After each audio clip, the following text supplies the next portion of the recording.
Is money the root of all evil? Is that what really the Bible teaches us? Many people misquote the Bible saying money is the root of all evil, but that's not what the scriptures teaches us. First Timothy 6:10 actually says, "For the love of money is the root of all kinds of evil." Money in itself is not the problem. It's when we love it, pursue it, and make it our master that it leads to sin. When money becomes our master, the devil takes advantage of our hearts.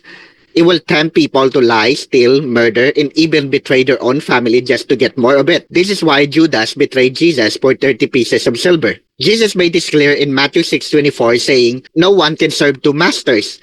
You cannot serve both God and money at the same time." Money is a tool. It can be used for good or evil. It is amoral. It is neither good nor bad on its own. Proverbs 3:9 teaches us the right way to handle money. Honor the Lord with your wealth. When we use money to glorify God by giving, helping others, and providing for our families, it becomes a good servant, but when greed takes over, it becomes a cruel master. So, instead of loving money, love God. Instead of trusting in riches, trust in the Lord.